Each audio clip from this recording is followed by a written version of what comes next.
ಸರಸ್ವತಿ ನಮಸ್ತುಭ್ಯಂ ವರದೆ ಕಾಮರೂಪಿಣಿ ವಿದ್ಯಾರಂಭಂ ಕರಿಷ್ಯಾಮಿ ಸಿದ್ಧಿರ್ಭವತು ಮೇ ಸದಾ. ಬಾಂಡ್ಯ ಶಾಲೆ ಶತಮಾನೋತ್ಸವದ ಅಂಚಿನಲ್ಲಿದೆ. ಇನ್ನೇನು ಮುಂದಿನ ವರ್ಷ ಶತಮಾನೋತ್ಸವ ಆಚರಿಸುವಂತಹ ಸಂಭ್ರಮದ ಈ ಗಳಿಗೆಯಲ್ಲಿ ಇವತ್ತಿನ ಈ ನೆರಳು ಬೆಳಕು ಎನ್ನುವಂತಹ ವಾರ್ಷಿಕ ಈ ವರ್ಷದ ವರ್ಷಾಂತ್ಯದ ಅಂದರೆ ಅಕೇರಿಯ ಕಾರ್ಯಕ್ರಮಕ್ಕೆ ನನ್ನನ್ನು ದಿಕ್ಸೂಚಿ ಭಾಷಣಕ್ಕೆ ಸಂತೋಷ್ ಶೆಟ್ರು ಕರೀತಾರೆ. ನಾನು ನಮ್ಮಲ್ಲಿ ಹಬ್ಬ ಮರ್ರೆ, ನಾನು ಬಪ್ಪದ ಹೆಂಗೆ ಅನ್ಕೊಂಡ್ಕೇಂದ್ರು, ಒಂದು ಗಳಿಗೆ ಬರ್ಕ್ ಮರ್ರೆ ನಿಮ್ಮ ಹತ್ರ ದೂರ ಅಲ್ದ ಅಂತ ಹೇಳಿದಾಗ ಸಂತೋಷ್ ಮಾಸ್ಟ್ರನ್ನು ಮತ್ತು ಶಿಕ್ಷಣದ ಮೇಲಿನ ಅಭಿಮಾನವನ್ನು ಇಟ್ಟುಕೊಂಡು ಈ ಸ್ಕೂಲಿಗೆ ಬಂದಿದ್ದೇನೆ. ವೇದಿಕೆಯ ಮೇಲಿರುವಂತಹ ಎಲ್ಲ ಗಣ್ಯರಿಗೆ ಹಾಗೂ ನೆರೆದಂತಹ ಎಲ್ಲ ಹಿರಿಯ ವಿದ್ಯಾಭಿಮಾನಿಗಳಿಗೆ, ಇಲ್ಲಿ ಓದ್ತಾ ಇರುವಂತಹ ವಿದ್ಯಾರ್ಥಿಗಳಿಗೆ, ಹಳೆ ವಿದ್ಯಾರ್ಥಿಗಳಿಗೆ, ಊರ ಪರಊರ ಸಜ್ಜನ ಬಂಧುಗಳಿಗೆ ಎಲ್ರಿಗೂ ನಮಸ್ಕಾರಗಳನ್ನು ತಿಳಿಸ್ತಾ, ಇವತ್ತಿನ ಕಾರ್ಯಕ್ರಮದ ಶೀರ್ಷಿಕೆ ಬಹಳ ಚೆನ್ನಾಗಿದೆ, ನೆರಳು ಬೆಳಕು ಅಂತ ಹೇಳಿ. ಒಂದು ಅರ್ಥಪೂರ್ಣ ಶೀರ್ಷಿಕೆಯನ್ನ ಕೊಡ್ಲಿಕ್ಕೆ ಹೇಗೆ ಸಾಧ್ಯ ಆಗತ್ತೆ ಅಂತ ಹೇಳಿದ್ರೆ, ಅಲ್ಲಿ ಒಂದು ಹೊಸತನದ ಏನಾದ್ರೂ ಒಂದು ನಾವು ಹೊಸತನಕ್ಕಾಗಿ ತುಡಿಯಬೇಕು ಅಥವಾ ಹೊಸ ವಿನೂತನ ರೀತಿಯಲ್ಲಿ ನಾವು ಈ ಪರಿಸರದಲ್ಲಿ ನಮ್ಮ ಶಾಲೆಯ ಬಗ್ಗೆ ಜಾಗೃತಿಯನ್ನು ಮೂಡಿಸಬೇಕು, ಇಲ್ಲಿಗೆ ಒಂದಿಷ್ಟು ವಿದ್ಯಾರ್ಥಿಗಳು ಆಗಬೇಕು ಅನ್ನುವಂತಹ ಯೋಚನಾ ಲಹರಿ ಇರುವ ಶಿಕ್ಷಕ ವೃಂದದವರಿದ್ದಾಗ ಮಾತ್ರ ಇಂತಹ ಒಂದು ಶೀರ್ಷಿಕೆ ಹಾಗೂ ಇಂತಹ ಒಂದು ಅಭೂತಪೂರ್ವ ಕಾರ್ಯಕ್ರಮ ನಡೆಸಲಿಕ್ಕೆ ಸಾಧ್ಯ ಆಗುತ್ತೆ. ಹಾಗಾಗಿ ಅಂತಹ ಶಿಕ್ಷಕ ಬಂಧುಗಳಿಗೆಲ್ಲ ಮೊದಲನೇದಾಗಿ ನಾನು ಅಭಿನಂದನೆಗಳನ್ನ ತಿಳಿಸ್ತೇನೆ. ನಾನು ನಿತ್ಯ ಇಲ್ಲಿ ಕುಂದಾಪುರಕ್ಕೆ ಆಚೆ ಈಚೆಗೆ ಓಡಾಡುವಾಗ ಈ ಶಾಲೆ ಕಾಂಬುದು ಯಾವತ್ತು 8 ವರ್ಷದ ಹಿಂದಿದ್ದ ಚಿತ್ರಣವೇ ಬೇರೆ ಇತ್ತು ಈ ಶಾಲೆಯಲ್ಲಿ, ನಿನ್ನೆ ಸಂಜೆ ಇದ್ದ ಚಿತ್ರಣವೇ ಬೇರೆ ಇತ್ತು, ಇವತ್ತು ಬೆಳಿಗ್ಗೆ ಬರುವಾಗ ಇದ್ದ ಚಿತ್ರಣವೇ ಬೇರೆ ಇದೆ. ಹಾಗಾಗಿ ನಾನು ಅಂದುಕೊಂಡೆ, ಇಲ್ಲಿ ಎಷ್ಟು ಚಟುವಟಿಕೆಗಳು ಮತ್ತು ಅದರ ಬಗ್ಗೆ ಎಷ್ಟೊಂದು ಮುತುವರ್ಜಿ ವಹಿಸುವಂತಹ ಶಿಕ್ಷಕ ವೃಂದ, SDMC ಅವರು ಮತ್ತೆ ಊರವರ ಸಹಕಾರ ಎಷ್ಟು ಚೆನ್ನಾಗಿದೆ ಒಂದು ವಿದ್ಯಾಸಂಸ್ಥೆ ಬೆಳಿಲಿಕ್ಕೆ. ಹಾಗಾಗಿ ಈ ಊರಿನ ಎಲ್ಲ ಪ್ರತಿ ಮನೆಯ ಆ ಹಿರಿಯ ಜೀವಗಳಿಗೆ ವಿದ್ಯೆಯ ಬಗ್ಗೆ ಆಸೆ ಇಟ್ಟುಕೊಂಡು ನಮ್ಮ ಮಕ್ಕಳು, ಮೊಮ್ಮಕ್ಕಳು, ಮರಿಮಕ್ಕಳು ಏನೋ ಒಂದು ಸಾಧಿಸ್ಲಿಕ್ಕೆ ನನ್ನವರ ಶಾಲೆಯ ಮೆಟ್ಟಿಲನ್ನೇ ಏರ್ಬೇಕು ಅನ್ನುವಂತಹ ಕನಸು ಕಂಡ ನಿಮ್ಮ ಎಲ್ಲ ಹಿರಿಯ ಜೀವಗಳಿಗೆ ನಾನು ತುಂಬು ಹೃದಯದ ಕೃತಜ್ಞತೆಗಳನ್ನು ಸಮರ್ಪಿಸ್ತೇನೆ. ಇವತ್ತು ಅಜ್ಜ ಅಜ್ಜಿಯಂದಿರ ದಿನ. ಏನ್ ಮಾತಾಡೋದು ನಾನು, ನೀವೆಲ್ಲ ಉಪ್ಪು ತಿಂದಷ್ಟು ನಾನು ಅನ್ನ ಊಟ ಮಾಡಿದವಳು ಅಲ್ಲ ಅಂತ ಮೊದಲನೇದಾಗಿ ನಿಮ್ಮೊಳಗೆ ಭಿನ್ನವಿಸ್ಕೊಳ್ತಾ, ನನಗಿಂತ ಕಿರಿಯರಿಲ್ಲ ಈ ಜಗದೊಳಗೆ ಎನ್ನುವುದನ್ನ ಮತ್ತೆ ಮತ್ತೆ ಪುನರುಚ್ಚರಿಸಿಕೊಳ್ತಾ, ನಮ್ಮ ಅಪ್ಪ ಒಂದು ಮಾತು ಹೇಳೋದು ಯಾವಾಗ್ಲೂ, ಆಲದ ಮರ ಗಟ್ಟಿ ಇದೆ ಆದ್ರೆ ಬೇರೆ ಎಷ್ಟು ಆಳಕ್ಕಿದೆ ಅಂತ ಕೆದಕಕ್ಕೆ ನಾವು ಹೋಗೋಕ್ಕಾಗ ಮಗ.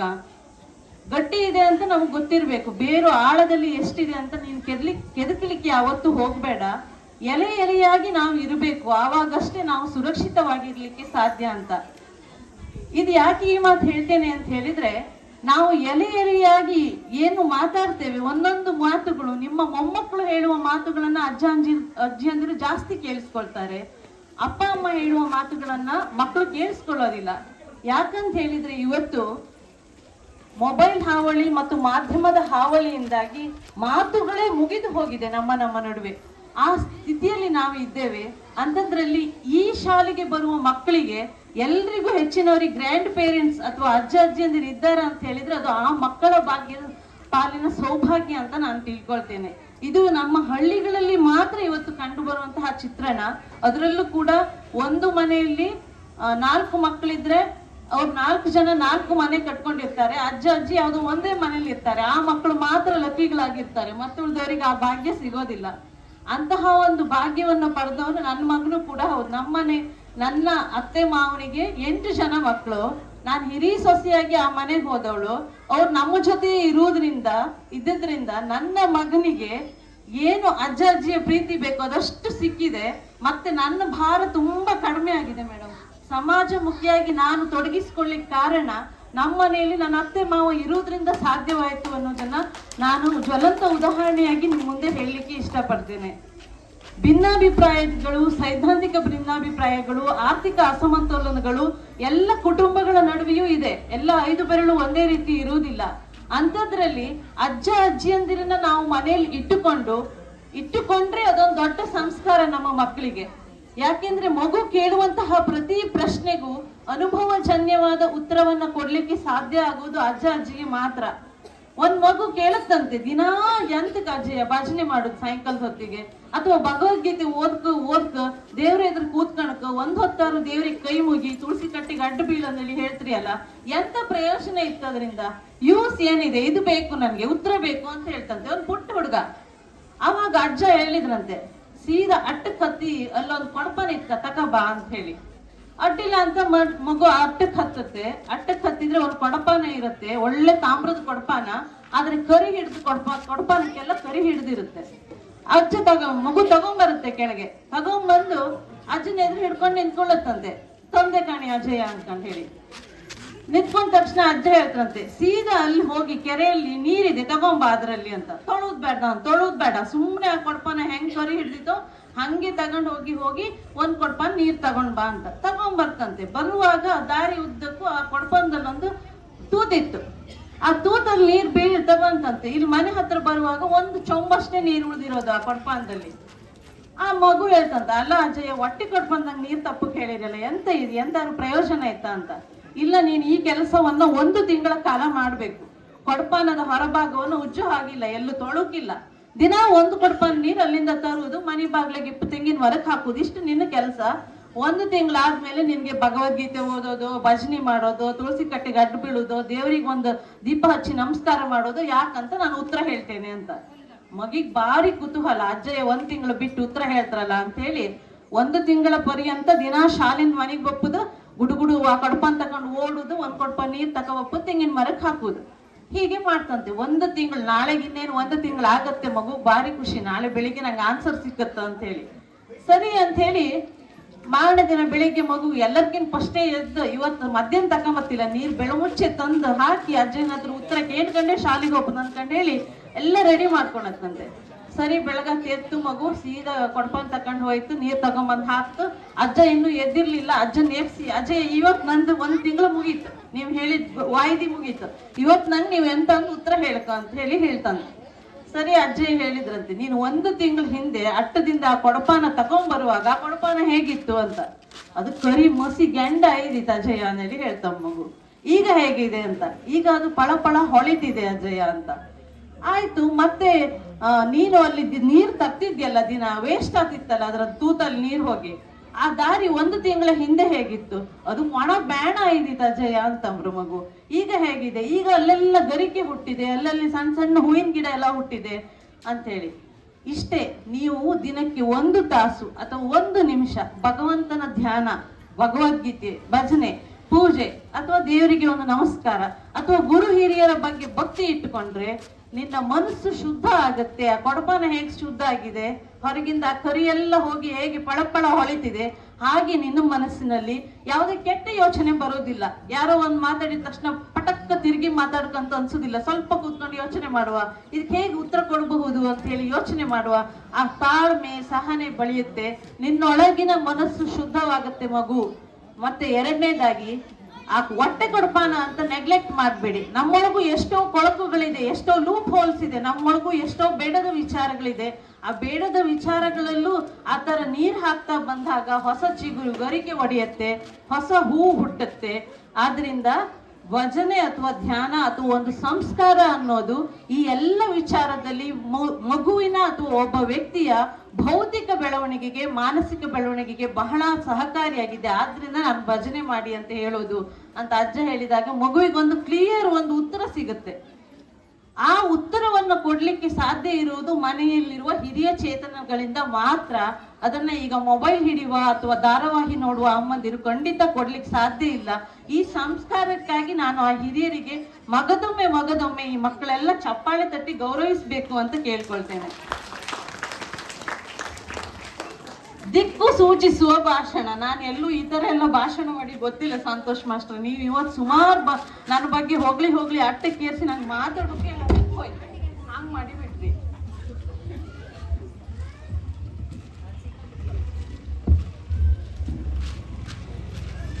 ನಾನು ಅವ್ರು ಹೇಳಿದ್ರು ಅಜ್ಜ ಅಜ್ಜಿಯಂದಿರ ದಿನ ಮೇಡಮ್ ಸರಿಯಾದ ದಿಕ್ಕಿನಲ್ಲಿ ಮಾತಾಡೋರು ಬೇಕು ನಂಗೆ ಅಂತೇಳಿ. ಅಜ್ಜ ಅಜ್ಜಿ ಅಂದಿರೋ ಅಷ್ಟು ವರ್ಷ ಪ್ರಾಯದವ್ರು ಇದ್ರ, ನಾನು ಅರ್ಧ ಪ್ರಾಯ ಆದವಳು ಹೆಂಗ್ ಸರಿಯಾದ ದಿಕ್ಕು ಅಂದ್ರೆ ಅದು ಯಾವ ದಿಕ್ಕು ಅನ್ನೋದು ನನಗೆ ಇನ್ನೂ ಸ್ಪಷ್ಟತೆ ಇಲ್ಲ ನನ್ನೊಳಗೆ. ಯಾಕೆಂದ್ರೆ ನಮ್ಗೆ ಅನುಭವಗಳು ಹೆಚ್ಚಾದಷ್ಟು ನಮ್ಗೆ ಸ್ಪಷ್ಟತೆಗಳು ಹೆಚ್ಚಾಗ್ತಾ ಹೋಗುತ್ತೆ. ಆ ಸ್ಪಷ್ಟತೆಗಳು ಹೆಚ್ಚಾಗಬೇಕಂತ ಹೇಳಿದ್ರೆ ನಾವು ಸರಿಯಾದ ದಿಕ್ಕಿನಲ್ಲಿ ಯೋಚನೆ ಮಾಡೋದನ್ನ ಕಲಿಬೇಕಾಗತ್ತೆ. ನಾವು ಮಕ್ಕಳನ್ನ ಯಾವ ದಿಕ್ಕಿನಲ್ಲಿ ಯೋಚನೆಗೆ ಹಚ್ಚುತ್ತೇವೆಯೋ ಅದೇ ದಿಕ್ಕಿನಲ್ಲಿ ಮಕ್ಕಳು ಬೆಳೀತಾರೆ. ನನ್ನ ಮಗು ಇವತ್ತು ಇಲ್ಲಿ ಚಂದ ಮಾಡಿ ಇಂಗ್ಲಿಷ್ ಮಾತಾಡಿರ್ಬಹುದು, ನಿಮ್ಗೆಲ್ಲ ಖುಷಿ ಆಗಿರ್ಬಹುದು, ನನ್ನ ಮಗುವಿಗೆ ಒಂದು ಪದವಿ ಪ್ರದಾನ ಸಿಕ್ತು ಅಂತ ಹೇಳಿ. ನಂಗದು ಬಹಳ ಸಂತೋಷದ ವಿಷಯ. ಅಷ್ಟು 13 ಮಕ್ಕಳಿದ್ರ ಮೇಡಮ್, 14 ಮಕ್ಕಳು ಇವತ್ತು ಅವರ ಒಂದು 5ನೇ ವಯಸ್ಸಾಗಿ 6ನೇ ವಯಸ್ಸು ಕಾಲಿಡ್ತಾನೆ ಒಂದು ಗ್ರಾಜುಯೇಷನ್ ಅನ್ನ ಪಡೆದ್ರು ಅಂತ ಹೇಳಿದ್ರು. ಅವರೆಲ್ಲ ಪುಣ್ಯವಂತರು. ನಮ್ಗೆಲ್ಲ ಗ್ರಾಜುಯೇಷನ್ ಆದ್ರೂ ಗ್ರಾಜುಯೇಷನ್ ಯಾರು ಕೊಡ್ಲೇ ಇಲ್ಲ ಮೇಡಮ್. ಕಾನ್ವೊಕೇಶನ್ ಸರ್ಟಿಫಿಕೇಟ್ ನಾವು ಅಪ್ಲಿಕೇಶನ್ ಹಾಕಿ ಮನೆಗೆ ತಗೊಬಂದದ್ ಬಿಟ್ರು ನಮ್ಗೆ ಯಾರು ವಿಶ್ವವಿದ್ಯಾನಿಲಯದಲ್ಲೂ ನಮ್ಗೊಂದು ಟೊಪ್ಪಿ ಹಾಕ್ಲಿ, ಒಂದು ಈ ತರ ಸಮಾರಂಭ ಮಾಡ್ಲಿಲ್ಲ. ಹಾಗಾಗಿ ಆ ಮಕ್ಕಳಿಗೆ ಮತ್ತು ಅವರ ಪೇರೆಂಟ್ಸಿಗೆ ನಾನು ಅಭಿನಂದನೆಗಳಂತ ಸಲ್ಲಿಸ್ತೇನೆ. ಮತ್ತೆ ಮುಖ್ಯವಾಗಿ ಇಂತಹ ಒಂದು ಗ್ರಾಮೀಣ ಭಾಗದ ಪರಿಸರದಲ್ಲಿ ಇಂತಹ ಒಂದು ಕಾರ್ಯಕ್ರಮವನ್ನು ಆಯೋಜಿಸಬೇಕು ಅಂತ ಹೇಳಿ ನೀವೆಲ್ಲ ಯೋಚಿಸಿದ್ದೀರಲ್ಲ, ಅದಕ್ಕೆ ನಿಮ್ಗೆಲ್ರಿಗೂ ಮಗದೊಮ್ಮೆ ನಾನು ಅಭಿನಂದನೆಗಳನ್ನ ತಿಳಿಸ್ತೇನೆ. ನಮ್ಗೆಲ್ಲ ಖುಷಿ ಆಗುತ್ತೆ ಇಂಗ್ಲಿಷ್ ಕೇಳಿದ್ರೆ. ಆದ್ರೆ ನಿಸಾರ್ ಅಹಮದ್ ಒಂದ್ ಕಡೆ ಹೇಳ್ತಾರೆ, ನಾವು ಯಾವ ದಿಕ್ಕಿನಲ್ಲಿ ಮಾತಾಡ್ಬೇಕು ಮತ್ತು ಕನ್ನಡ ಶಾಲೆಯನ್ನ ಉಳಿಸ್ಲಿಕ್ಕೆ ನಾವು ಪೇರೆಂಟ್ಸ್ ಆಗಿ ಊರವರಾಗಿ ಎಷ್ಟು ಬದ್ಧರಾಗಿ ಇರಬೇಕು ಅನ್ನೋದನ್ನ ನಿಸಾರ್ ಅಹಮದ್ ಬಹಳ ಚೆನ್ನಾಗಿ ಹೇಳ್ತಾರೆ. ಕನ್ನಡವೆಂದರೆ ಬರಿ ನುಡಿಯಲ್ಲ, ಹಿರಿದಿದೆ ಅದರರ್ಥ. ಜಲವೆಂದರೆ ಕೇವಲ ನೀರಲ್ಲ, ಅದು ಪಾವನ ತೀರ್ಥ. ಕನ್ನಡವಲ್ಲ ತಿಂಗಳು ಬೆಳಗುವ ಗುಲ್ಲಿನ ಕಾಮನ ಬಿಲ್ಲು, ರವಿ ಶಶಿ ತಾರೆಯ ನಿತ್ಯೋತ್ಸವವದು, ಸರಸ್ವತಿ ವೀಣೆಯ ಸೊಲ್ಲು.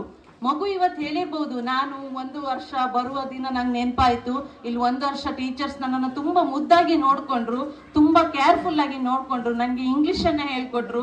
ಮಗು ತೊದಲುತ್ತಾ ಹೇಳುವಾಗ ಕೇಳುವಾಗ ಖುಷಿ ಆಗತ್ತೆ ನನಗೆ, ಅಥವಾ ನಿಮ್ಗೆ ಎಲ್ರಿಗೂ ಖುಷಿ ಆಗತ್ತೆ ಪೋಷಕರಾದವರಿಗೆ. ಆದ್ರೆ ನಮ್ಗೆಲ್ಲ ಗೊತ್ತಿರ್ಬೇಕು, ಮಗುವಿಗೆ ಯಾವುದೇ ಭಾಷೆ ಶಿಕ್ಷಣ ಕೊಡಿಸಿದ್ರು ಮಗು ಅದನ್ನು ಅರ್ಥ ಮಾಡಿಕೊಳ್ಳುವುದು, ನೀವು ಮನೆಯಲ್ಲಿ ಯಾವ ಭಾಷೆ ಮಾತಾಡ್ತೀರಿ ತಾಯಿ, ಅದೇ ಭಾಷೆಯಲ್ಲಿ ಮಗು ಅರ್ಥ ಮಾಡಿಕೊಳ್ಳುವುದು ಅನ್ನೋದು ನಮ್ಮ ಪೇರೆಂಟ್ಸ್ಗೆ ಗೊತ್ತಿರಬೇಕು. ಆ ನಿಟ್ಟಿನಲ್ಲಿ ಇಂಗ್ಲಿಷ್ ಕಲಿಯಿರಿ, ಹಿಂದಿ ಕಲಿಯಿರಿ. ಭಾಷೆಗಳು ಗೊತ್ತಿದ್ದಷ್ಟು ಇವತ್ತು ಸ್ಪರ್ಧಾತ್ಮಕ ಯುಗದಲ್ಲಿ ಎಷ್ಟು ಭಾಷೆ ನಿಮ್ಮ ಮಗುವಿಗೆ ಗೊತ್ತಿದೆ ಅಷ್ಟು ನಿಮ್ಮ ಮಗು ಉನ್ನತ ಸ್ಥಾನಕ್ಕೆ ಏರುತ್ತೆ. ಆದ್ರೆ ಬೇಸಿಕಲಿ ನಾವು ಕನ್ನಡವನ್ನ ಗಟ್ಟಿ ಮಾಡಬೇಕು. ಆ ನಿಟ್ಟಿನಲ್ಲಿ ನಾವು ಮನೆಯಲ್ಲಾದ್ರೂ ಚೆನ್ನಾಗಿ ಕನ್ನಡ ಮಾತಾಡಬೇಕು. ಜೊತೆಗೆ ನಮ್ಮ ಸಂಸ್ಕೃತಿ ಮತ್ತು ನಮ್ಮ ಆಚಾರ ವಿಚಾರಗಳನ್ನ ಮಕ್ಕಳಿಗೆ ಹೇಳಿಕೊಡುವಂತಹ ಗುರುತರ ಜವಾಬ್ದಾರಿ ನಮ್ಮ ಪೇರೆಂಟ್ಸ್ ಮೇಲೆ, ಗ್ರ್ಯಾಂಡ್ ಪೇರೆಂಟ್ಸ್ ಮೇಲೆ ಇದೆ. ನಾವೆಲ್ಲ ಸಣ್ಣಕ್ಕಿರುವಾಗ 3-4 ತಿಂಗಳ ಮಗಿನ ಕಾಲ ಮೇಲೆ ಹಾಯ್ಕೊಂಡ ಆನೆ ಬಂತೊಂದು ಆನೆ, ಯಾವ ಊರ ಆನೆ, ಸಿದ್ದಾಪುರದ ಆನೆ, ಇಲ್ಲಿಗೆ ಯಾಕೆ ಬಂತು, ದಾರಿ ತಪ್ಪಿ ಬಂತು ಅಲ್ವಾ, ಆನೆ ಕಟ್ಟಕ್ ಕಂಬಿಲ್ಲ, ಗೋಳಿ ಬೀಳ್ ಹರ್ತನಿ, ಬಾಳಿ ದಿಂಡ್ ಕಟ್ತನಿ, ಆನೆ ಮರಿನ್ ಕಟ್ಟಾಕಿ, ನಮ್ ಮಗಿನ್ ಬಿಟ್ಟಾಕಿ ಅಂತ ಹೇಳಿಕೊಡು ಅಜ್ಜಿ ಇದ್ಲು. ಕಾಲನ್ನ ಹೀಗೀಗೆ ಅದು ಅಲ್ಲಾಡ್ಸಿ ಅದಕ್ಕೆ ಒಳ್ಳೆ ಖುಷಿ ಆಗುದು ಮಗಿಗೆ. ಇವತ್ತು ಎಷ್ಟು ಜನ ಮಕ್ಕಳಿಗೆ ಆ ಹಾಡು ಗೊತ್ತಿದೆ, ಎಷ್ಟು ಜನ ಪೇರೆಂಟ್ಸಿಗೆ ಆ ಹಾಡು ಗೊತ್ತಿದೆ. ಈ ಒಂದು ತಲೆಮಾರು ಹೋದ್ರೆ ಈ ಎಲ್ಲ ಸಾಹಿತ್ಯಗಳು ಅಥವಾ ಈ ಗ್ರಾಮೀಣ ಭಾಗದ ಈ ಎಲ್ಲ ಆಟಗಳೇ ಕಣ್ಮರೆ ಆಗಿ ಹೋಗ್ತಾ ಇವೆ. ಇವತ್ತು ನೀವು 3 ತಿಂಗಳ ಮಗಿಗೆ ಆ ಮೊಬೈಲ್ ಕೊಟ್ಟು ಬಿಡ್ತೀರಿ, ಅದು ಟ್ವಿಂಕಲ್ ಟ್ವಿಂಕಲ್ ಲಿಟ್ಲ್ ಸ್ಟಾರ್ ಅಂಕು ಮಗು ಒಳ್ಳೆ ಬೋರ್ಡ್ ಬಾಯ್ ಮಾಡ್ಕೊಂಡು ಹಿಂಗ್ ನಗಾಡಕ್ಕೂ ಅಮ್ಮಂದಿರಿಗೂ ಖುಷಿ, ಅಜ್ಜಿಗೂ ಖುಷಿ. ಅಜ್ಜಿಯು ಮತ್ ಮೊಬೈಲ್ ಆಪರೇಟ್ ಮಾಡೋಕ್ ಕಲ್ತು ಬಿಟ್ಟಿದ್ದಾರೆ ಮಗುವಿನೊಟ್ಟಿಗೆ. ನಿಜಕ್ಕೂ ಕಲಿಬೇಕು, ಹೊಸ ಆವಿಷ್ಕಾರಗಳು ನಮ್ಗೆ ಬೇಕು. ಆದ್ರೆ ಹಳೆ ಬೇರನ್ನ ನಾವು ಗಟ್ಟಿಯಾಗಿ ಇಟ್ಕೋಬೇಕು. 2ನೇದಾಗಿ ನೋಡಿ, ಆ ಮಗು ಹಾಗೆ ಮುಖ ನೋಡತ್ ನಮ್ಸೂರಿಗೆ ಈ ಸಾಹಿತ್ಯ ಮರ್ತ ಹೋಗ್ತಿದೆ. ನಾವು ದಿಕ್ಸೂಚಿ ಅಂದ್ರೆ ನಾನು ಇದನ್ನೆಲ್ಲ ನೀವು ದಿಕ್ಕಿಗೆ ಬರ್ಬೇಕು ಅಂತ ಹೇಳಿ ಮಾತಾಡೋದೇ ಹೊರತು ಇದು ಸಬ್ಜೆಕ್ಟ್ ಆಚೆ ಅನ್ಸ್ಬಹುದು ನಿಮ್ಗೆ. ತಾರಮ್ಮಯ್ಯ ತಂದು ತೋರಿ ಸಕ್ಕಯ್ಯ ಮಗಿನ ಮುಖದ ಮೇಲೆ ಹೀಗೆ. ಈಗ ನೀವು LKG UKG ಮಕ್ಳು ಬರ್ತಾರಲ್ಲ, ಆ ಮಕ್ಳಿಗೆ ಗೊತ್ತಿರ್ಬೇಕು ಈ ಹಾಡು ಎಲ್ಲ ಅಂತ ಹೇಳಿ. ಇದನ್ನ ಅಜ್ಜ ಅಜ್ಜಿಯಂದರೆಲ್ಲ ಸ್ವಲ್ಪ ನೆನ್ಪು ಮಾಡ್ಕೊಂಡು ಮಕ್ಳಿಗೆ ಹೇಳಿ ಅಂತ ನಾನು ಹೇಳೋದು ವಿನಃ ಮತ್ ನಂಗೆ ಗೊತ್ತಿದೆ ಅಂತ ತೋರ್ಸ್ಕೊಳ್ಳೋ ಖಂಡಿತ ಅಲ್ಲ. ತಾರಮ್ಮಯ್ಯ ತಂದು ತೋರಿ ಸಕ್ಕಯ್ಯ ಯದುಕುಲ ರಾಮಚಂದ್ರನ್ನ ಉಡುಪಿಯ ಬಾಲಕೃಷ್ಣನ್ನ. ಆ ಕೈ ಬೆರಳು ಹೀಗೀಗ್ ಮಾಡಿ, ತಾರಮ್ಮಯ್ಯನ್ನಾಡೋ ಬೆರಳಿಗೆ ತಳಿಸೋ ಹೊನ್ನುಂಗುರವಿಟ್ಟು, ಅರಳಲೆ ಮಾಗಾಯ ಉಡಿಯ ಗಂಟೆ ಒಲಿವ ವೇಲಾಪುರದ ಚಂದನ ತಾರಮ್ಮಯ್ಯ ತಂದು ತೋರಿ ಸಕ್ಕಯ್ಯ ಅಂದ ತಕ್ಷಣ ಮಗು ಅದರ ಅಂಗಾಂಗಗಳನ್ನೆಲ್ಲ ಚಲನೆ ಮಾಡೋಕ್ ಶುರು ಮಾಡುತ್ತೆ. ಹಿಂದಿನ ಕಾಲದಲ್ಲಿ ಈಗ್ಲಿನ ಕಡೆ ಚೈಲ್ಡ್ ಸ್ಪೆಷಲಿಸ್ಟ್ ಮತ್ತೊಂದು ಮಗದೊಬ್ರು ಇರ್ಲಿಲ್ಲ. ಈ ಎಲ್ಲ ಚಟುವಟಿಕೆಗಳೇ ಆ ಮಗು ಎಷ್ಟು ಆರೋಗ್ಯವಂತವಾಗಿದೆ ಅಂತ ಕಂಡು ಹಿಡಿಲಿಕ್ಕಿದ್ದಂತಹ ಸಾಧನಗಳಾಗಿದ್ದು, ಈ ಸಾಹಿತ್ಯಗಳೇ ಮಗುವಿನ ಮಾನಸಿಕ ಬೆಳವಣಿಗೆಗೆ ಬಹಳ ಮುಖ್ಯ ಆಗಿದ್ದು. ಅದನ್ನು ಇವತ್ತು ಎಷ್ಟು ಜನ ಅಜ್ಜಿಯಂದಿರು ಮಾಡ್ತಾ ಇದ್ದಾರೆ ಅಥವಾ ಮಾಡ್ಲಿಕ್ಕೆ ಅವ್ರ ಪೇರೆಂಟ್ಸ್ ಬಿಡ್ತಾ ಇದ್ದಾರೆ ಅನ್ನೋದು ದೊಡ್ಡ ಪ್ರಶ್ನೆಯಾಗಿ ನಮ್ಮ ಮುಂದೆ ನಿಂತಿದೆ. ಇದ್ರ ಜೊತೆಗೆ ತುಂಬಾ ಹಾಡುಗಳಿದೆ. ಆ ಅಜ್ಜಿ ಏನು ಉದ್ದು ಹಾಕುವಂತಹ ಸಮಯದಲ್ಲಿ ಅಜ್ಜಿಗೆ ಮಕ್ಕಳನ್ನ ಕಾಂಬಕ್ಕಾತಿಲ್ಲ, ಅವ್ರು ಹೇಳುದು ಬೆಳಗ್ಗಿಂದ ನಂಗೆ ಕೆಲ್ಸ ಕೆಲ್ಸ ಕೆಲ್ಸ, ನಮ್ಮ ನೀ ಮಗುವನ್ನ ಹದ್ದು ಕಚ್ಕೊಂಡು ಹೋಯಿ, ಉದ್ದಿನ ಗೆದ್ದೆಲಿ ಕೆಡಗಿತ್ತು, ಉದ್ದಿನ ಗೆದ್ದೆಲಿ ಕೆಡಗಿತ್ತು, ಮಗುವನ್ನ ಕರ್ಕೊಂಡ್ ಬತ್ತೆ ಅಂದ್ರು ತರಪಿಲ್ಲ. ಮಗು ಆಡಕ್ ಹೋಯ್ತು ನಮ್ರು, ಬರ್ಲೇ ಇಲ್ಲ ಸಾಯಂಕಾಲದೊಳಗೆ. ಅಜ್ಜಿಗೊಂದು ಯತೆ ಅಂದೇಳಿ ಹೇಳ್ರೆ, ಹಾದಿಯ ಕಂಡ್ಕಂಡು ಹಾದಿಯ ಕಂಡ್ಕಣ್ಣು ದಾಸನ ಹೂಗಾದೋ, ಯೇಶುನೇ ಮಗುವೇ ಬರಲಿಲ್ಲ, ಯೇಶುನೇ ಮಗುವೇ ಬರಲಿಲ್ಲ, ಕಣ್ಣೀರು ಹಾಸೋಗಿ ಅದ್ದಿ ಹಸಿ ಅದ್ದಿ. ಮಗು ಆಡಕ್ ಹೋದ್ ಬರ್ಲೇ ಇಲ್ಲ, ಎಲ್ಲಿ ಗಂಡಿ ಮೇಸಕ್ ಹೋಯ್ತೋ, ತೋಡ್ ಬದಿ ಹೋಯ್ತೋ, ಹಳಿ ಬದಿ ಹೋಯ್ತೋ, ಅಷ್ಟು ಯತೆ ಅಜ್ಜಿ ಆದವಳಿಗೆ, ಅಮ್ಮನಾದವಳಿಗೆ. ಈಗಲಿನ ಕಣಂಗೆ ಫೋನ್ ಇತ್ತ, ಮಗು ಎಲ್ಲಿ ಹೋಯ್ತು, ಬಂತು, ಏನ್ ಮಾಡ್ತು, ಏನ್ ಹೋಯ್ತು ಅಂತ ಕಾರಣಕ್ಕೆ. ಬದುಕಿನ ಸ್ಥಿತ್ಯಂತರಗಳು ಹೇಗಾಗಿದೆ ಅನ್ನೋದು ಹೇಳೋದಕ್ಕೆ ನಾನು ಈ ಹಾಡು ಹೇಳಿದೆ. ನಾವಿವತ್ತು ಮಗು LKG ಬರುತ್ತೆ, ಮಗುವಿನ ಚೀಲ ನಾವು ಹಿಡ್ಕೊಂತ, ಮಗುವಿನ ಮೆಟ್ಟು ನಾವು ಹಾಕ್ತೋ, ಮಗಿನ ತಕೊಂಬಂದು ವ್ಯಾನ್ ಒಳಗೆ ಕೂಡ್ಸಿ ಅಲ್ಲಿ ಆಯನ ಹತ್ರ ಹೇಳ್ತೋ, ನಮ್ಮನೆ ಮಗು ಒಂಚು ಜಾಗ್ರತೆ. ಅಲ್ಲಿ 25 ಮಕ್ಕಳು ಇರ್ತವ ವ್ಯಾನ್ ಒಳಗೆ, 6 ಮತ್ ಪುನಃ ನಾವು ಎಚ್ಚರಿಸಿ ಬರುದು, ನಮ್ಮನೆ ಮಗು ಒಂಚೂರು ಜಾಗ್ರತೆ ಅನ್ಕೊಂಡ್ ಹೇಳಿ. ಸಾಯಂಕಾಲ ಶಾಲೆಗೆ ವಾಪಸ್ ಬರುವ ವ್ಯಾನ್ ಅಲ್ಲಿ ಹತ್ರ ನಾವು ಹೋಗಿ ನಿಂತಾಯ್ತು. ಅಮ್ಮ ಅಪ್ಪ ಇಲ್ದಿದ್ರು ಅಜ್ಜಿಯೋ ಮತ್ತೆ ಆಚಿ ಮನೆಯವರೋ ಯಾರನ್ನಾರು ಒಂದು ನಿಲ್ಸಿ, ಆ ಮಗು 6 ವರ್ಷದ್ದು 7 ವರ್ಷದ್ದು 8 ವರ್ಷದ್ದು ಅದಕ್ಕೆ ಮನೆಯ ದಾರಿ ಗೊತ್ತಿದ್ರು ನಾವು ಅದು ಸ್ವತಂತ್ರವಾಗಿ ಮನೆಗೆ ಬರ್ಲಿಕ್ಕೆ ಬಿಡುವುದಿಲ್ಲ. ಅದಕ್ಕೊಂದು ಜನೇನ್ ಇಟ್ಟು ಅದ್ರ ಚೀಲ ತಕೊಂಡು ಮನೆಗೆ ಬಪ್ಪು ಅದ್ರ ಶೂ ತೆಗ್ದು ಅದನ್ನ ಒಳಗ್ ಕರ್ಕೊಂಡ್ ಬಂದು, ಇಷ್ಟು ನಾವು ಸೂಕ್ಷ್ಮವಾಗಿ ಆ ಮಕ್ಕಳನ್ನ ಸಾಕಿ ಸಲಹೆ ಇದು ಮಾಡೋದ್ರಿಂದ ಏನಾಗ್ತಾ ಇದೆ ಅಂತ ಹೇಳಿದ್ರೆ, ಮಕ್ಕಳು ಸ್ವಂತವಾಗಿ ಚಿಂತಿಸುವ ಮತ್ತು ಸ್ವಂತವಾಗಿ ಅವ್ರ ಕೆಲಸವನ್ನು ಮಾಡ್ಕೊಳ್ಳುವಂತಹ ಒಂದು ಅವರ ಧೀಶಕ್ತಿಯನ್ನೇ ನಾವು ನಾಶ ಮಾಡ್ತಾ ಇದ್ದೇವೆ ಅಂತ ನನಗನ್ಸುತ್ತೆ. ಹೌದಾ ಅಲ್ವೋ ಪೋಷಕರೇ? ಈ ಸಂದರ್ಭಗಳು ಅಥವಾ ಇಂತಹ ಒಂದು ಪರಿಸ್ಥಿತಿಗಳು ನಮ್ಗೆ ಬೇಕಾ? ನಾವೆಲ್ಲ ಹೆಂಗ್ ಶಾಲೆಗೆ ಹೋಗಿ ಬಂದಿತ್ತು, ಎಷ್ಟು ತೋಡು, ಎಷ್ಟು ಹಾಡಿ, ಎಷ್ಟು ಗುಡ್ಡೆ, ಒಬ್ರಿಗೊಬ್ರ ಆ ಹಣ್ಣು ಈ ಹಣ್ಣು ಗರ್ಚನ ಹಣ್ಣು ಮುಳ್ಳು ಹಣ್ಣು ಮತ್ತೊಂದು ಹಣ್ಣು ತಿಂದ್ಕೊಂಡು ಹೊಡ್ಕೊಂಡು ಗುದ್ಕೊಂಡು ಅಲ್ಲೇ ಏನು ಬೇರೆ ಬೇರೆ ರೀತಿಯ ಆಟಗಳನ್ನ ಬರುವಾಗ ಹೋಗುವಾಗ ಆಡ್ಕೊಂಡು ಸ್ವಚ್ಛಂದವಾಗಿ ಬರ್ತಾ ಇದ್ದಂತಹ ನಮ್ಮ ಆ ಶಾಲೆಯ ದಿನಗಳು ಇವತ್ತು ನಮ್ಮ ಮಕ್ಕಳಿಗೆ ಇದೆಯಾ? ಇದನ್ನ ನಾವು ಹೇಳಿ ಆದ್ರೂ ಕೊಟ್ಟಿದ್ದೇವ? ಇಲ್ದಿದ್ರು ಹೋಗ್ಲಿ, ಆ ಕಾಲ ಒಂದಿತ್ತು, ದಿವ್ಯತಾನಾಗಿತ್ತು, ಅದು ನನ್ನ ಬಾಲ್ಯವಾಗಿತ್ತು ಅಂತ ಕುವೆಂಪು ಹೇಳ್ತಾರೆ. ಆ ಕಾಲ ಹೇಗಿತ್ತು ಅನ್ನೋದನ್ನಾದ್ರೂ ನಾವು ನಮ್ಮ ಮಕ್ಕಳಿಗೆ, ಮೊಮ್ಮಕ್ಕಳಿಗೆ, ಮರಿಮಕ್ಕಳಿಗೆ ಹೇಳುವಂತಹ ಉದಾರ ಹೃದಯಗಳು ಅಥವಾ ಹೃದಯ ಶ್ರೀಮಂತರು ನಾವು ಆಗ್ಬೇಕಾಗಿದೆ ಪೇರೆಂಟ್ಸು. ಆ ನಿಟ್ಟಿನಲ್ಲಿ ನಾವೆಲ್ಲ ಯೋಚಿಸ್ಬೇಕು ಅಂತ ಹೇಳ್ಕೊಳ್ತಾ, ಮುಖ್ಯವಾಗಿ ಇನ್ನೊಂದ್ 2 ಮಾತು ನಾನು ಹೇಳ್ಬೇಕು. ಇಂದಿನ ಶಿಕ್ಷಣ ಯಾವ ದಿಕ್ಕಿನತ್ತ ಸಾಕ್ತಿದೆ ಅಥವಾ ನಮ್ಮ ಮಗು ಯಾವ ದಿಕ್ಕಿನತ್ತ ಹೋಗ್ಬೇಕಾಗಿದೆ ಅಂತ ಹೇಳಿ. ನಮ್ಗೆಲ್ಲ ಭಾಷಾ ವ್ಯಾಮೋಹ ಬೇರೆ ಬೇರೆ ರೀತಿಯಲ್ಲಿದೆ.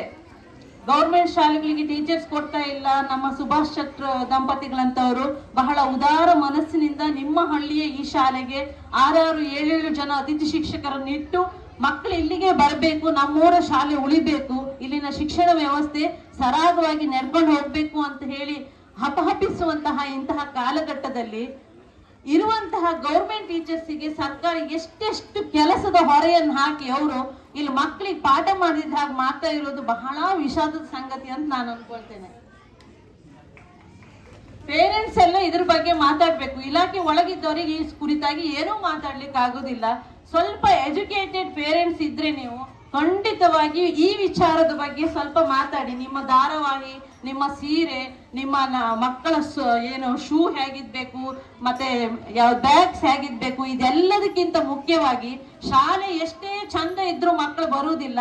ಶಾಲೆ ಒಳಗಿನ ಶಿಕ್ಷಕರು, ನಾನು ಇಲ್ಲಿ ನೋಡಿದೆ MC ಮಾಡೋರು ಅಥವಾ ಗ್ರಾಜುಯೇಷನ್ ಡೇ ಬಗ್ಗೆ ಮಾತನಾಡಿದವರು, ಇವರೆಲ್ಲ ನುರಿತ ಶಿಕ್ಷಕರು ಇರುವುದರಿಂದ ನೀವು ಇವತ್ತು 107-108 ಮಕ್ಕಳನ್ನೇ ಇಲ್ಲಿ ಸೇರಿಸಿದ್ದೀರಿ.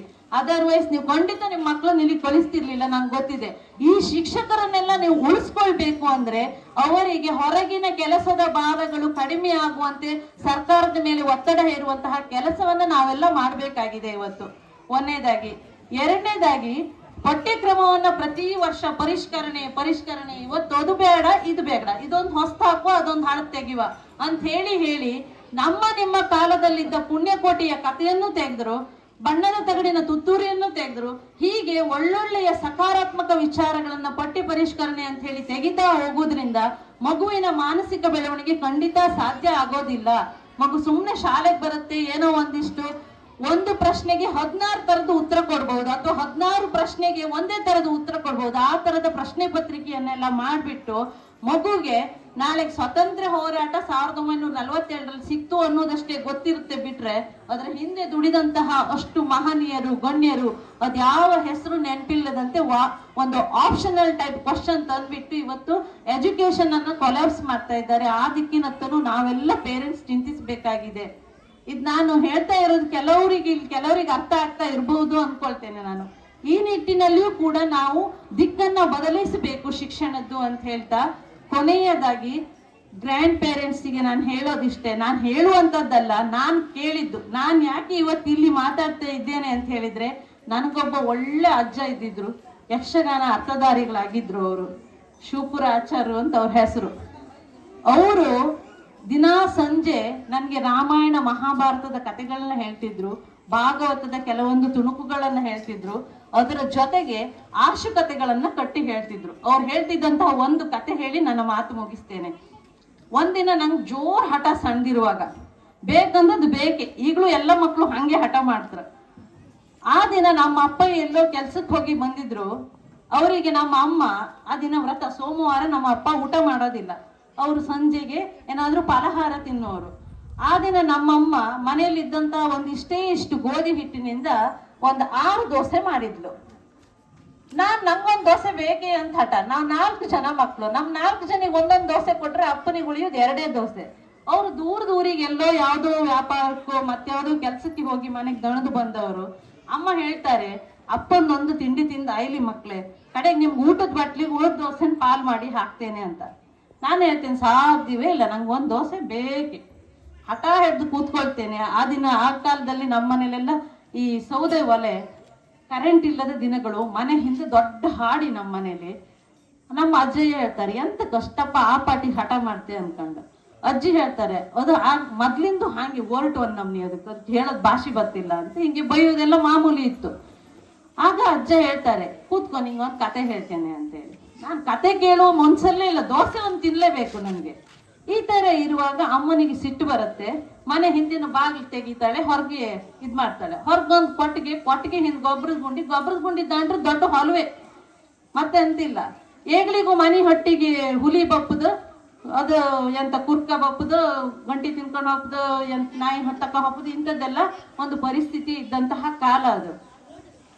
ನನ್ಗೆ ಭಯ ಶುರುವಾಗುತ್ತೆ, ಆ ಮಗುವಿಗೆ ಭಯ ಶುರುವಾಗುತ್ತೆ. ಮೇಲೆ ನೋಡ್ತಾಳೆ, ಹಿಂದೆ ಕಗ್ಗತ್ತಲು ಕಾನು, ದೂರದಿಂದ ಹುಲಿ ಬಂದಂಗೆ ಭಾಸ ಆಗುದು. ನಮ್ಗೆ ಒಂಥರ ಕತೆ ಹೇಳಿ ಇರ್ತಾರಲ್ಲ, ಇದೇ ದಾರಿ ಹುಲಿ ಬತ್ತು, ಇಲ್ಲೇ ದಾರಿ ತಕ್ಕ ಹೊದ್ದ ಅಂತೇಳಿ ಹೇಳಿರ್ತಾರಲ್ಲ. ಮಗು ನೋಡತ್ತೆ ಅಲ್ಲಿ ಕೂತ್ಕೊಂಡು, ದೂರದಿಂದ ಬಂದಂಗಿದೆ. ಮಗು ಹಠ ಮಾಡತ್ತೆ. ಹೆರಿಗೆ ಅಳ್ತಾ ಇದ್ದ ಮಗು ಮತ್ತೆ ಜೋರ್ ಅಳತ್ತೆ. ಏನ್ ಹೇಳ್ಕೊಂಡು ಅಳತ್ತೆ ಅಂದ್ರೆ, ಕಣ್ಣು ಪಿಳಿ ಬಾಲ ಪಟ ಅರ್ಧ ದೋಸೆ ಸಾಕಮ್ಮ, ಬಾಗಿಲು ತೆಗಿಯಮ್ಮ ಅಂತ.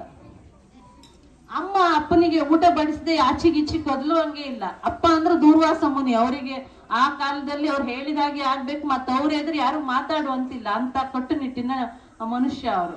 ಅವ್ರಿಗೆ ಊಟ ಬಡಿಸೋಲ್ಲರೆ ಅಮ್ಮ ಅಲ್ಲೇ ಕೂತಿರ್ಬೇಕು. ಮಗುವಲ್ಲಿ ಹೊರಗೆ ಹುಲಿಯಾರು ಕಚ್ಕೊಂಡು ಹೋಗ್ಲಿ, ದನಿನಾರು ಕಚ್ಕೊಂಡು ಹೋಗ್ಲಿ, ಅಮ್ಮ ಹೊರಗ್ ಬರೋ ಹಾಗಿಲ್ಲ. ಮತ್ತುಳಿದ ಮಕ್ಕಳಿಗೆ ಹೊರಗ್ ಬರ್ಲಿಕ್ಕೆ ಧೈರ್ಯ ಇಲ್ಲ. ಅಜ್ಜಂಗ್ ಗೊತ್ತಿದೆ ಮಗಿನೇನ್ ಹುಲಿ ತಿನ್ಕೊಂಡು ಹೋಗ್ತಿಲ್ಲ, ಒಂಚು ಕೂಕಣ್ಲಿ, ಹಠ ಕಡಿಮೆ ಇಲ್ಲಿ ಅವಳದ್ದಂತ. ಸರಿ, ಅರ್ಧ ದೋಸೆ ಸಾಕಮ್ಮ, ಬಾಗಿಲು ತೆಗಿಯಮ್ಮ ಅಂತ ಹೇಳಿದ್ರೆ ಬಾಗಿಲು ತೆಗಿಯೋದಿಲ್ಲ. ಮತ್ತು ಮಗು ಜೋರಾಗಳುತ್ತೆ, ಕಣ್ಣು ಪಿಳಿ ಬಾಲ ಪಟ ಅಂತ ಬರ್ತಿದೆ. ಪ್ಲೀಸ್ ಬಾಗಿಲು ತೆಗಿಯಮ್ಮ, ಅರ್ಧ ದೋಸೆ ಸಾಕಮ್ಮ, ಬಾಗಿಲು ತೆಗಿಯಮ್ಮ ಅಂತೇಳಿ. ಆಮೇಲೆ ಅಪ್ಪನ ತಿಂಡಿ ಮುಗಿಯುತ್ತೆ. ಅಪ್ಪ ಕೈ ತೊಳಿಕ್ ಮನೆ ಹಿಂದಿನ ಬಾಗ್ಲಿಗೆ ಹೊರಗ್ ಬರ್ಕ, ಅಪ್ಪ ಬಾಗಿಲು ತೆಗಿತಾರೆ. ಮಗು ಪಟಕ್ ಅಂತ ಗೋಳೋ ಅಂತ ಹೇಳ್ತಾ ಒಳಗ್ ಬರುತ್ತೆ. ಅಜ್ಜ ಕೂತ್ಕೊಂಡು ಹೇಳ್ತಾರೆ, ಯಾಕೆ ಅಷ್ಟೊಂದು ಹಠ ಮಾಡಿದ್ದು? ಅರ್ಧ ದೋಸೆ ಈಗ ಸಾಕಂತ ಗೊತ್ತಾಯ್ತಲ್ಲ ನಿಂಗೆ, ಮೊದ್ಲೇ ಈ ಬುದ್ಧಿ ಯಾಕೆ ಬರ್ಲಿಲ್ಲ? ಅಲ್ಲ ಅಜ್ಜಯ್ಯ, ನೀವಾರು ಬತ್ರಿ, ನಂಗೊಂದು ಹೆಲ್ಪ್ ಮಾಡು, ಹಿಂದಿಂದ ಕರ್ಕ ಬತ್ರಿ ಅಂತ ಕಂಡ್ರೆ ನೀವು ಹಿಂಗೆ ಕೈ ಕೊಡುದು? ನನ್ ಮಗು ಹೆಂಕಿ ಮರ್ಕಿ ಕೇಳುತ್ತೆ. ಆಗ ಅಜ್ಜ ಹೇಳ್ತಾರೆ, ಯಾವುದೇ ವಸ್ತುವಿಗೆ ನೀನ್ ಹಠ ಮಾಡಬಾರ್ದು.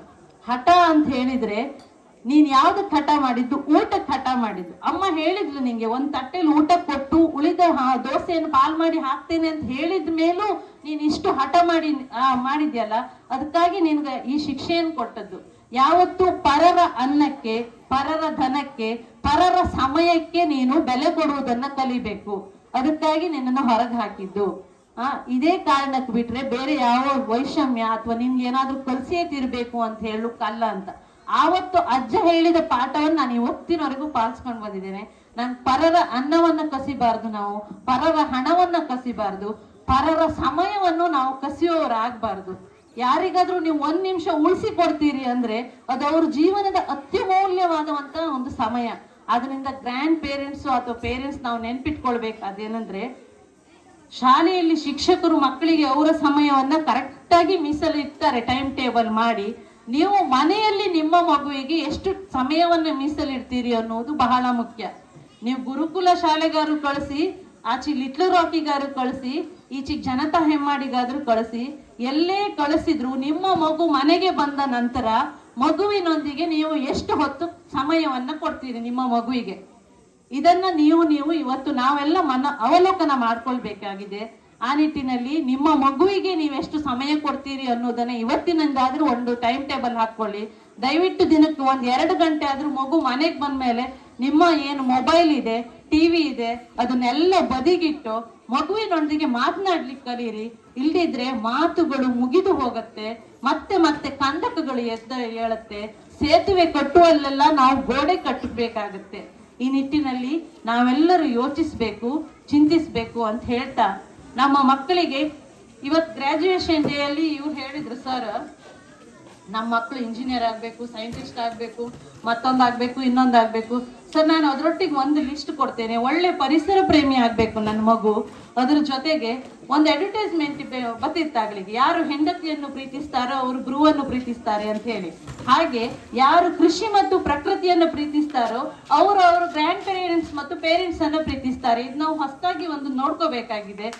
ಯಾವ ಮಗು ಕೃಷಿಕನ ಮನೆಯಿಂದ ಬಂದ ಮಗು ನನ್ನ ಅಪ್ಪ ಕೃಷಿಕ ಅಂತ ಹೆಮ್ಮೆಯಿಂದ ಹೇಳ್ಕೊಳ್ಳುವಂತಹ ಮಗುವಿಗೂ ನೀವು ಒಂದು ಸರ್ಟಿಫಿಕೇಟ್ ಕೊಡುವವರಾಗಬೇಕು. ಆ ಬರ್ತ್ಡೇ ದಿನ ಸರ್ಟಿಫಿಕೇಟ್ ಕೊಡುವಾಗ ಆಟೋ ರಿಕ್ಷಾ ಚಾಲಕರ ಮಗನು ಅಥವಾ ಇನ್ಯಾರೋ ಮಗನು ಅಂತ ಹೇಳುವ ಹಾಗೆ ಒಬ್ಬ ಒಳ್ಳೆಯ ಕೃಷಿಕನ ಮಗ ನಮ್ಮ ಶಾಲೆಗೆ ಬರ್ತಾ ಇದ್ದಾನೆ ಅಂತ ಹೇಳುವಂತಹ ಒಂದು ಸರ್ಟಿಫಿಕೇಟ್ಗಳನ್ನ ನಾವು ಕೊಡುವಂತಾಗಬೇಕು. ಆ ಮಗುವಿಗೆ ತನ್ನ ಅಪ್ಪ ಅಮ್ಮ ಮಾಡುವ ಉದ್ಯೋಗದ ಮೇಲೆ ಕೀಳರಿಮೆ ಎಂದೂ ಬರಬಾರ್ದು. ಇದು ನಮ್ಮ ಪೇರೆಂಟ್ಸ್ ಇದೊಂದು ಡ್ರಾಬ್ಯಾಕ್. ನಾನ್ ಹೆಂಗು ಇದ್ರಿಗೆ ಕೊಳತ್ ಹೋದಾಯ್ತು, ನನ್ನ ಮಕ್ಳು ಇದಕ್ ಬಪ್ಪಕ್ಕಾಗ ಅಂತ ಹೇಳಿಯೇ ನಾವು ಹೇಳೋದು. ಹಾಗಾದ್ರೆ ನಾವು ಮಾಡ್ತಾ ಇರುವಂತಹ ಉದ್ಯೋಗ ಅಷ್ಟು ನಿಕೃಷ್ಟವಾ? ನಾನ್ ಕೇಳೋದು. ಯಾಕೆ ನಾನೊಂದು ಹಸು ಸಾಕೊಂಡಿದ್ದೇನೆ, ಸ್ವಾವಲಂಬಿಯಾಗಿ ಬದುಕಿದ್ದೇನೆ, ಇದ್ರ ಬಗ್ಗೆ ನನಗೆ ಹೆಮ್ಮೆ ಇರ್ಬೇಕು. ನನ್ನ ಮಗುಗ ಸಗಣಿ ಹಾಕಾಗ ಕೈ, ನನ್ನ ಮಗು ಹೊಟ್ಟೆ ತೊಡಕಾಗ, ನನ್ನ ಮಗು ಹಾಲು ಕರೋಕಾಗ ಅಂತ ಹೇಳಿದ್ರೆ ನೀವು ಮಾಡ್ತಾ ಇರುವಂತಹ ಉದ್ಯೋಗ ಅಷ್ಟು ನಿಕೃಷ್ಟವಾದದ್ದೇ? ಈ ಕುರಿತಾಗಿ ನಾವೆಲ್ಲ ಚಿಂತಿಸಬೇಕಾಗಿದೆ. ದಯಮಾಡಿ ಹಳ್ಳಿಗಳು ಉಳಿಬೇಕು, ನಾಗರಿಕತೆ ಉಳಿಬೇಕು, ನಮ್ಮ ಸಂಸ್ಕೃತಿ ಸಂಪ್ರದಾಯಗಳು ಉಳಿಬೇಕಂದ್ರೆ ಈ ದಿಕ್ಕಿನಲ್ಲಿ ನಾವೆಲ್ಲ ಚಿಂತನೆ ಮಾಡುವ. ಮತ್ತೊಂದು ಅಂತ ಹೇಳಿದ್ರೆ, ಈಗ ಬ್ಯಾಸಿ ತಿಂಗಳ ಅಕೇರಿ ಬತ್ತ, ನಾವೆಲ್ಲ ಜಕಣಿ ಮಾಡ್ಕಲ್ಲ, ಜಕಣಿ ಮಾಡತ್ತ, ಸಾಣಿ ತಿಂಗಳು ಬತ್ತ, ಅಜ್ಜಿ ಮಾಡತ್ತ, ಹೊಸ್ತು ಮಾಡತ್ತ, ನವರಾತ್ರಿ ಮಾಡತ್ತ, ಗೋಪೂಜೆ ಮಾಡತ್ತ, ದೀಪಾವಳಿ ಮಾಡತ್ತ. ನಮ್ಮನೆ ಮಕ್ಕಳೆಲ್ಲ ಚಂದ ಮಾಡಿ ಫೋಟೋ ತೆಗೆದು ಸ್ಟೇಟಸ್ ಹಾಕಂತ್ರ. ಹೊಸ್ತಿಗೆ ಆ ಕದ್ರ ಕಟ್ಟಕ್ಕೆ ಏನೆಲ್ಲ ಐಟಮ್ ಬೇಕು ನಮ್ಮನೆ ಮಕ್ಕಳಿಗೆ ಗೊತ್ತಿಲ್ಲ. ತುಳಸಿ ಪೂಜೆ ವಸಂತಕ್ಕೆ ಎಂತ ಬೇಕು ನಮ್ಮನೆ ಮಕ್ಕಳಿಗೆ ಗೊತ್ತಿಲ್ಲ. ಜಗಣಿಗೆ ಎಂತ ಬೇಕು ಗೊತ್ತಿಲ್ಲ. ಅಜ್ಜಿಗೆ ಎಂತ ಪರಿಕರಗಳೆಲ್ಲ ಬೇಕು ನಮ್ಗೆ ಗೊತ್ತಿಲ್ಲ. ಇದನ್ನೆಲ್ಲ ಹಂಗಾರೆ ಹೇಳಿ ಕೊಡುದು ಯಾರು? ಬರೀ ಫೋಟೋ ಕಂಡ್ರ ಕತಿಗೆ ಇದು ಮುಂದಿನ ಜನಾಂಗಕ್ಕೆ ಓದ್ತಾ, ಅಥವಾ ಮುಂದಿನವ್ರು ಬರೀ ಫೋಟೋ ಕಾಂತ ಕೂಕಂದ ಎಂತ ಮಾಡೋದ್ ಬೇಡ್ದ? ಇದಿಷ್ಟು ಪ್ರಶ್ನೆಗಳು ನನ್ನ ಮುಂದಿದೆ. ಇದಕ್ಕೆಲ್ಲ ನೀವು ಅಲ್ಲಿ ಕೂತ್ಕೊಂಡು ನಿಮ್ ತಲೆ ಒಳಗೆ ಏನ್ ಯೋಚನೆ ಬತ್ತಾ ಆಲೋಚನೆ ಮಾಡಿ ನಿಮ್ ಮಕ್ಕಳಿಗೆ ಮೊಮ್ಮಕ್ಕಳಿಗೆ ಅದನ್ನ ಹೇಳ್ಕೊಡಿ ಅಂತ ಹೇಳ್ತಾ, ಕೊನೆಯದಾಗಿ ನಮ್ಮ ಬದುಕು ಹೇಗಿರ್ಬೇಕು ಅಂತ ಹೇಳಿದ್ರೆ ಗೋವಿನ ಹಾಗಿರ್ಬೇಕಂತೆ. ಇದೆಲ್ಲ ಇಲ್ಲಿ ಕೂತಂತ ಅಜ್ಜ ಅಜ್ಜಿಯಂದಿರಿಗೆ ಈ ನಾನೀಗ ಹೇಳುವಂತಹ ಪದ್ಯ ಶಾಲೆಯ ಪಠ್ಯಕ್ರಮದಲ್ಲೇ ಇತ್ತು. ಹಾಲಾದೆ ಕರೆದರೆ, ಮೊಸರಾದೆ ಹೆತ್ತರೆ, ಮೇಲ್ಕೆನೆಯ ಕಡೆದರೆ ಬೆಣ್ಣೆಯಾದೆ, ಮೇಲಾದ ತುಪ್ಪವು ಕಾಸಿದರೆ ನಾನಾದೆ, ನೀಯಾರಿಗಾದೆಯೋ ಎಲೆ ಹರಿ ಗೋವು ನಾನು. ಹಾದಿ ಬೀದಿಯಲ್ಲಿರುವ ಕಸದ ಹುಲ್ಲನು ಮೆಂದು ಮನೆಗೆ ಬಂದು ನಾನು ಅಮೃತವ ನೀವೇ ಅದನ್ನುಂಡು ನನಗೆರಡು ಬಗೆವ ಮಾನವ ನೀನು. ನೀನಾರಿಗಾದೆಯೋ ಎಲೆ ಮಾನವ ಹರಿ ಹರಿ ಗೋವು ನಾನು. ಎಷ್ಟು ಚಂದದ ಹಾಡು ನೋಡಿ. ಹಾಲು ನಾವು ಇವತ್ತೆಲ್ಲ ಪ್ಯಾಕೆಟ್ ಹಾಲು ತರೋದು, ಮನೇಲಿ ಹಾಲು ಕಾಸಿದ್ರು ಒಂದು ದಿನ ಇಡಬಹುದು. ಹಾಲನ್ನು ಚೆನ್ನಾಗಿ ಕಾಯಿಸಿ ಇಟ್ರೆ 2ನೇ ದಿನ ಅಂದ್ರೆ ಅದು ಕೆಡುತ್ತೆ. ಅದಕ್ಕೊಂಚೂರು ಹೆಪ್ಪಾಕಿ ಇಟ್ರೆ ಮೊಸರು ಮಾಡಿದ್ರೆ 2 ದಿನ ಉಪಯೋಗಿಸಬಹುದು. ಆ ಮೇಲ್ ಕೆನೆಯನ್ನ ಕಡೆದು ಮಜ್ಜಿಗೆ ಮಾಡಿ ಬೆಣ್ಣೆ ಬರುತ್ತೆ ನೋಡಿ, ಅದನ್ನ ಶುದ್ಧವಾಗಿ ನೀರಲ್ಲಿಟ್ರೆ 1 ವಾರ ಒಳ್ಳೆ ತಾಜಾ ಬೆಣ್ಣೆಯನ್ನು ನಮ್ಮ ಮಕ್ಕಳು ನಾವು ಸವಿಬಹುದು. ಅದನ್ನೇ ಚೆನ್ನಾಗಿ ಕಾಯಿಸಿ ತುಪ್ಪ ಮಾಡಿದ್ರೆ ಒಳ್ಳೆ 6 ತಿಂಗಳು 1 ವರ್ಷದ ತನಕವನ್ನು ಇಡಬಹುದು. ಇನ್ನು ಲಾಂಗ್ ಟರ್ಮ್ ಅಲ್ಲಿ ಇರ್ತಾರೆ ಆಯುರ್ವೇದಿಕ್ನವ್ರ ಹತ್ರ ಕೇಳಿ ನೀವು. ಹಳೆಯ ತುಪ್ಪಕ್ಕೆ ಅವ್ರ ಹತ್ರ ಒಳ್ಳೆ ಡಿಮಾಂಡ್ ಇದೆ ಆಯುರ್ವೇದಿಕ್ ಡಾಕ್ಟರ್ ಹತ್ರ. ಅವ್ರ ಲೇಹಕ್ಕೆ ಅದಕ್ಕೆ ಇದಕ್ಕೆ ಯೂಸ್ ಮಾಡ್ತಾರೆ. ನಾವು ಆ ಹಾಲಂತೆ ಆಗದೆ, ಮೊಸರಂತೆ ಆಗದೆ, ಬೆಣ್ಣೆ ಅಂತೆ ಆಗದೆ ತುಪ್ಪವಾಗ್ಲಿಕ್ಕೆ ನಾವೆಲ್ಲರೂ ಪ್ರಯತ್ನ ಪಡಬೇಕು. ನಮ್ಗಿರೋದು 3 ದಿನದ ಬಾಳು ಅಂತ ಹೇಳ್ತಾರೆ. ಆ 3 ದಿನವನ್ನ ನಾವು ಹಾಲು, ಮೊಸರು, ಬೆಣ್ಣೆ, ತುಪ್ಪದ ಹಾಗೆ ಅಷ್ಟು ಲಾಂಗ್ ಟರ್ಮ್ ಅಲ್ಲಿ ನಮ್ಮ ವ್ಯಕ್ತಿತ್ವ ಈ ನೆಲದಲ್ಲಿ ಗಟ್ಟಿಯಾಗಿ ಉಳಿಸುವಂತ ನಾವೆಲ್ಲ ಪ್ರಯತ್ನಿಸ್ಬೇಕು. ತುಪ್ಪವಾಗುವುದೆಂದರೆ ಸುಲಭ ಅಲ್ಲ. ಅದನ್ನ ಕಡಿತಾರೆ, ಮಜ್ಜಿಗೆ ಮಾಡ್ತಾರೆ, ಬೆಣ್ಣೆ ಬರುತ್ತೆ, ಕುದಿಯುತ್ತೆ. ಇಲ್ಲಿ ಕಷ್ಟಗಳು, ಏರಿಳಿತಗಳು ಎಲ್ಲವೂ ಇದೆ. ಅದನ್ನೆಲ್ಲ ಸಮರ್ಥವಾಗಿ ಮೆಟ್ಟಿ ನಿಂತಾಗ ಮಾತ್ರ ದೇವರ ದೀಪಕ್ಕೆ ಯೋಗ್ಯವಾದಂತಹ ತುಪ್ಪವಾಗ್ಲಿಕ್ಕೆ ಸಾಧ್ಯ ಆಗತ್ತೆ. ಅಂತಹ ವ್ಯಕ್ತಿತ್ವವನ್ನ ನೀವೆಲ್ಲ ಬೆಳೆಸ್ಕೊಳ್ಳೋಣ. ಅಜ್ಜ ಅಜ್ಜಿಯಂದಿರು ಆ ನಿಟ್ಟಿನಲ್ಲಿ ಈ ಮಕ್ಕಳಿಗೆ, ಮುಂದಿನ ಜನಾಂಗಕ್ಕೆ ಮಾರ್ಗದರ್ಶನ ಮಾಡಿದಾಗ ಮಾತ್ರ ಈ ಹಳ್ಳಿ ಮನೆಯ ಸಂಸ್ಕೃತಿ ಅಥವಾ ನಮ್ಮ ಸಂಪ್ರದಾಯ, ನಮ್ಮ ಆಚರಣೆಗಳು ಮುಂದಿನ ತಲೆಮಾರಿಗೆ ಅದು ಯಾವುದೇ ಆತಂಕ ಇಲ್ಲದೆ ವರ್ಗಾವಣೆ ಆಗ್ಲಿಕ್ಕೆ ಸಾಧ್ಯ ಆಗ್ತದೆ ಅಂತ ಹೇಳ್ತಾ, ನಿಮ್ಗೆಲ್ಲ ನಾನು ಮತ್ತೆ ಹೇಳ್ತೇನೆ, ಇದ್ಯಾವುದು ಆದೇಶ ಅಲ್ಲ ಅಥವಾ ಭಾಷಣ ಅಲ್ಲ. ನಿಮ್ಮೆಲ್ಲರ ನಡುವೆ ಹಿರಿಯಳಾಗಿ ನನ್ನ ವಿನಂತಿ ಅಂತ ಹೇಳ್ತಾ, ನಿಮ್ಮೆಲ್ಲರ ಆಶೀರ್ವಾದ ಸದಾ ನನ್ನ ಮೇಲೆ ಇರ್ಲಿ. ಹೀಗೆ ಮತ್ತೆ ನೀವೆಲ್ಲ ಸೇತುವೆ ಕಟ್ಟಲಿಕ್ಕೆ ಪ್ರಯತ್ನವನ್ನ ಮಾಡೋಣ. ಶಿಕ್ಷಣ ಸಂಸ್ಥೆಗಳು ಒಂದು ಜೀವಂತ ಆಗಿದ್ದಾಗ ಮಾತ್ರ ಊರು ಲವಲವಿಕೆಯಿಂದ ಇರ್ಲಿಕ್ಕೆ ಸಾಧ್ಯ ಆಗ್ತದೆ ಅಂತ ಹೇಳ್ತಾ, ಆ ನಿಟ್ಟಿನಲ್ಲಿ ದುಡಿದಂತಹ ಎಲ್ಲ ಶಿಕ್ಷಕರಿಗೆ ಮತ್ತೆ ಶಾಲೆಯನ್ನು ದತ್ತು ಸ್ವೀಕಾರ ಮಾಡಿದಂತಹ ಸುಭಾಷ್ ಚಂದ್ರ ಶೆಟ್ಟಿ ಮತ್ತು ದಂಪತಿಗಳಿಗೆ, ಮತ್ತೆ ಈ ಶಾಲೆಗೆ ಎಸ್ಪೆಷಲಿ 6 ಶಿಕ್ಷಕರನ್ನ ಒಂದೇ ಬಾರಿ ಕೊಟ್ಟಂತಹ ಆ ಒಂದು ಇಲಾಖಾ ಅಧಿಕಾರಿಗಳಿಗೆ ಎಲ್ರಿಗೂ ಮಗದೊಮ್ಮೆ ನಾನು ಅಭಿನಂದನೆಗಳನ್ನು ತಿಳಿಸ್ತಾ ನನ್ನ ಮಾತು ಮುಗಿಸ್ತೇನೆ. ಅವಕಾಶಕ್ಕಾಗಿ ಧನ್ಯವಾದ.